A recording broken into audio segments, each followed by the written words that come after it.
Halo sobat-sobat guru semua, jumpa lagi ya di channel Natalius Nata, channel yang selalu memberikan informasi seputar guru dan pendidikan ya.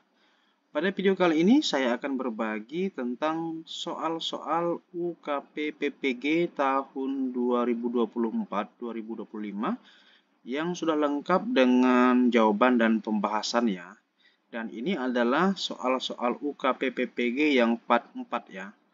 Kebetulan saya sudah membuatkan part 1, part 2, part 3, dan juga saya ada membuatkan gambaran soal ya. Bagaimana contoh soalnya, kemudian juga membuatkan tips-tips dalam bisa lulus menghadapi UKP PPG ya. Jadi silahkan menonton di video saya yang sebelumnya. Tapi sebelum lanjut, sobat-sobat guru semua jangan lupa untuk subscribe, like, komentar, dan share video ini ya. Nah, langsung saja sobat-sobat guru semua, yang pertama, contoh soalnya adalah dalam menentukan sebuah kelompok belajar, kita sebagai guru harus mempertimbangkan beberapa aspek sehingga setiap kelompok belajar memiliki andil yang sama, baik dalam proses diskusi kelompok maupun saat presentasi hasil diskusi kelompok. Sikap guru yang kurang tepat dalam menentukan sebuah kelompok belajar adalah, pilihan jawabannya. Yang pertama, A. Menentukan dan memilih kelompok belajar berdasarkan hasil belajar. Nah, sobat-sobat guru semua, ini paling tepat ya. Berarti pilihan yang A ini ya bukan. Karena di sini yang diminta itu yang kurang tepat ya. Jadi ini yang paling tepat lakukan ya. Memang kita dalam menentukan sebuah kelompok belajar ya harus melihat hasil belajar siswa ya. Mana siswa yang berkemampuan hasil belajarnya tinggi, mana yang rendah ya. Jadi harus berdasarkan ini. Jadi ini jawabannya belum tepat ya. Kemudian yang B, membuat kelompok belajar dengan sistem cabut undi supaya adil bagi semua siswa. Nah, sobat-sobat guru semua, pilihan yang B ini adalah jawabannya ya. Karena sekali lagi, ini adalah pertanyaan untuk sikap guru yang kurang tepat ya. Memang sobat-sobat guru semua, dengan membentuk kelompok menggunakan sistem cabut undi, itu memang salah satu cara membuat kelompok belajar yang kurang tepat ya. Karena apa? Kita berdasarkan cabut undi ya. Jadi tidak melihat hasil-hasil yang ada. Nah, sedangkan pilihan C ya, ini adalah pilihan yang tepat ya. Karena apa? Kita membuat kelompok belajar memang melihat heterogenitas ataupun melihat perbedaan, baik perbedaan jenis kelamin, perbedaan suku, agama, dan perbedaan lainnya, termasuk juga perbedaan hasil belajar ya. Kemudian yang pilihan B, yang D adalah membuat kelompok belajar siswa berdasarkan karakteristik siswa. Nah, ini juga hampir sama dengan pilihan yang C ya sebenarnya. Kemudian yang E, membuat kelompok belajar siswa dengan berdasarkan kemampuan siswa. Nah, ini juga sama dengan pilihan yang A.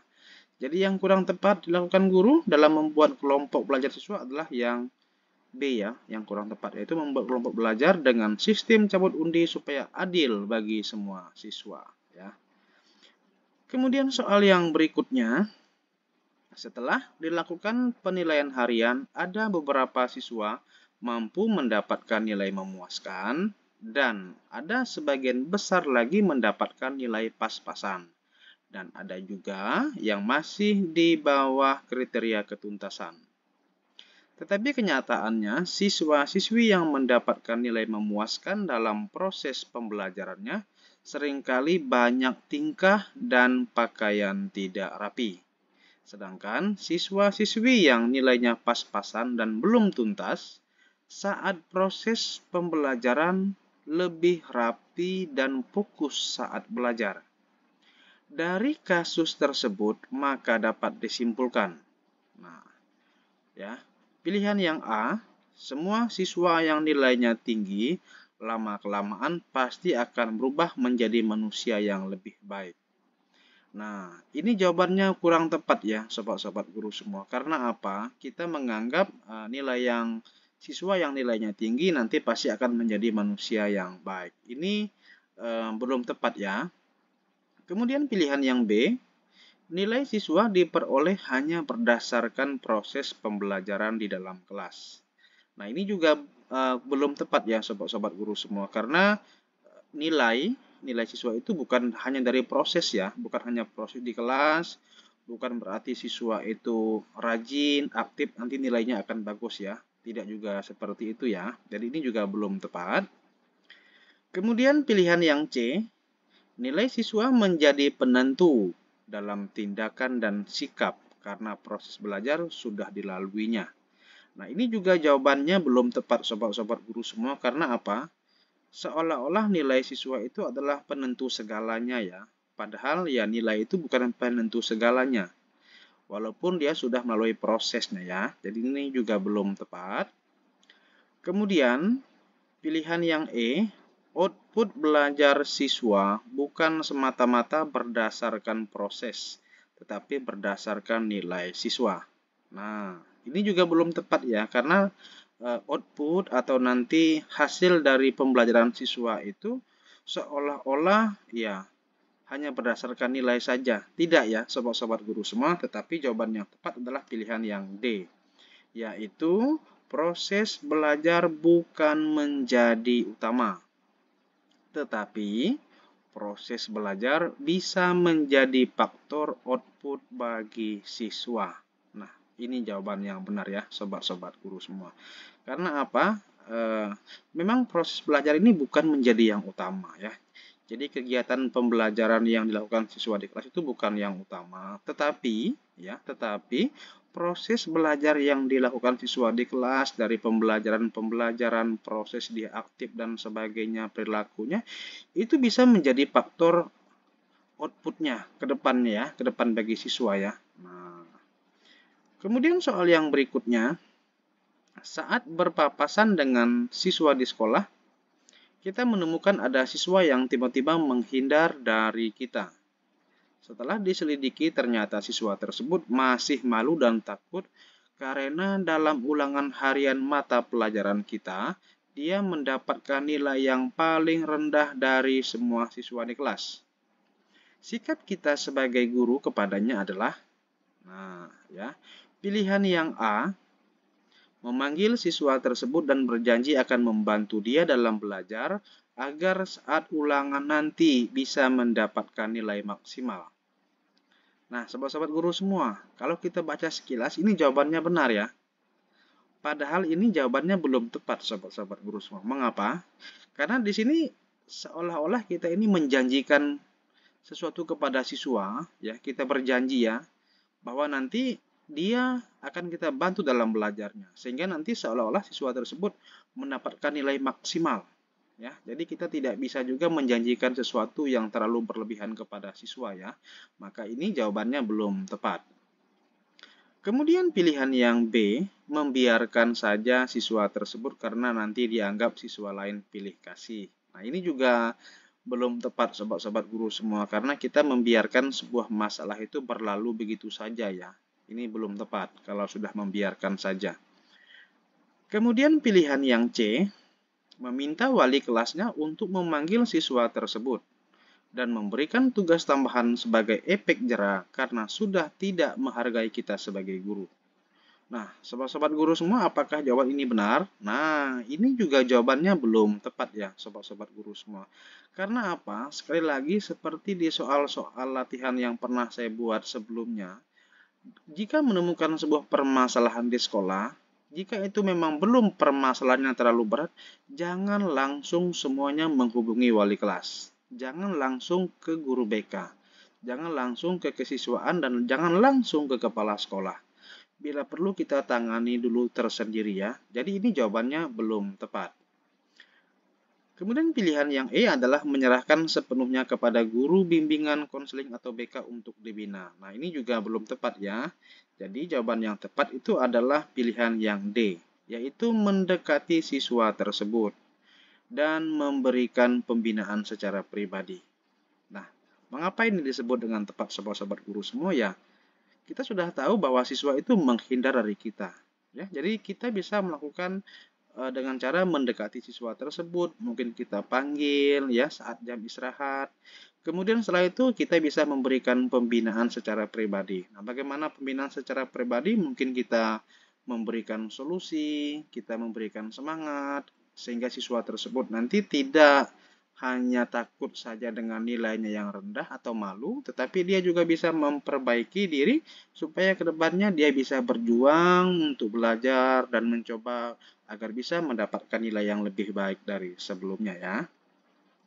Kemudian soal berikutnya, saat guru melakukan kegiatan ice breaking berupa gerakan tubuh, ada beberapa siswa yang melakukan gerakan dengan asal-asalan sambil mengganggu teman di sebelahnya. Tindakan utama sebagai seorang guru yang tepat adalah, pilihan yang A, menghentikan ice breaking gerakan tubuh tersebut karena sudah tidak optimal lagi. Nah, ini jawabannya belum tepat ya sobat guru semua. Tidak mungkin saat ice breaking berlangsung tiba-tiba kita bilang dengan siswa-siswa yang lain, cukup ya. Kita bilang sudah, tidak usah dengan gerakan tubuh lagi. Jadi ini tidak memungkinkan, makanya dianggap sebagai jawaban yang kurang tepat ya. Kemudian pilihan yang E, menegur siswa tersebut dan memintanya keluar kelas saat itu juga. Nah, ini juga jawaban belum tepat ya sobat guru semua. Kita juga tidak boleh langsung ambisi, langsung emosi, dan meminta siswa itu untuk keluar kelas. Ini juga tidak tepat ya. Kemudian pilihan yang B, mengganti jenis ice breaking gerakan tubuh dengan jenis ice breaking nyanyian hiburan saja. Nah, ini sebenarnya bagus sobat-sobat guru semua. Tetapi dalam pelaksanaan di lapangan saat melakukan ice breaking ini juga tidak tepat, ya. Karena kita sedang melakukan ice breaking, sedang gerakan tangan, gerakan tubuh, tiba-tiba kita bilang dengan siswa-siswi kita, stop, kita ganti ya gerakannya dengan nyanyian saja. Nah, itu biasanya membuat siswa itu berpikir, ini bagaimana guru ini ya? Mengapa tiba-tiba diubah? Padahal yang lain sudah semangat. Nah, jadi ini juga belum tepat ya. Kemudian pilihan yang D, menyuruh siswa tersebut melakukan ice breaking di depan kelas, biar ada rasa malu dan serius. Nah, sobat-sobat guru semua, kalau kita nilai yang pilihan D ini juga masuk akal ya. Jadi kita meminta siswa itu, nah kamu kan tidak serius, silahkan ke depan. Tetapi sobat-sobat guru semua, ini juga belum tepat karena apa? Ini membawa dampak mental tersendiri bagi siswa tersebut, ya. Syukur-syukur kalau siswa tersebut mempunyai rasa malu disuruh di depan, ya mungkin dia akan ada perubahan walaupun mentalnya akan jatuh. Tetapi ada beberapa siswa yang ketika kita beri sanksi dia di depan, ya, itu malah bukan membuat mentalnya jatuh, tapi malah membuat dia nanti mentalnya berlebihan dalam arti singkat mudah sebutannya, minta puji ya. Nah, jadi jawaban yang tepat adalah pilihan yang C, yaitu mendekati siswa tersebut ya saat ice breaking berlangsung dengan memberikan semangat kepadanya. Nah, sebagai contoh sobat-sobat guru semua, ice breaking sedang berlangsung, dia tidak serius ya, kita bisa langsung mendekati dia dalam arti kita juga melakukan gerakan ice breaking-nya tapi tepat, mungkin di sebelah dia, mungkin di sampingnya, atau mungkin di depannya, atau bahkan di belakangnya. Nah, pada saat itu juga kita juga bisa memberikan seperti sebuah semangat, support ya kepada siswa yang memang kelihatannya tidak serius ya. Apapun hasilnya sobat-sobat guru semua itu akan membuat mentalnya juga bisa berubah ya. Ada hal-hal yang nanti berdampak positif terhadap siswa tersebut karena kita juga dekat kepada siswa tersebut ya. Yang berikutnya sobat-sobat guru semua, saat dilakukan supervisi pembelajaran oleh kepala sekolah, banyak catatan merupakan kekurangan-kekurangan kita dalam mengajar, dan solusi serta saran membangun dari kepala sekolah. Hal ini secara tidak langsung juga berdampak pada hasil dan nilai kita. Sikap kita mengatasi kejadian tersebut, nah, pilihan yang A, sobat-sobat guru semua, menerima semua penilaian kepala sekolah dengan rendah diri. Ini bagus ya sobat-sobat guru semua. Tetapi di sini ada yang sedikit kurang yaitu dengan rendah diri. Rendah diri ini sebenarnya seolah-olah kita ini hanya pasrah saja ya sobat-sobat guru semua. Jadi makanya ini pilihan yang A ini belum tepat ya. Kemudian kita lihat juga pilihan yang E. Menyerahkan semuanya karena saran dan masukan kepala sekolah sangat berarti untuk karir saya ke depannya.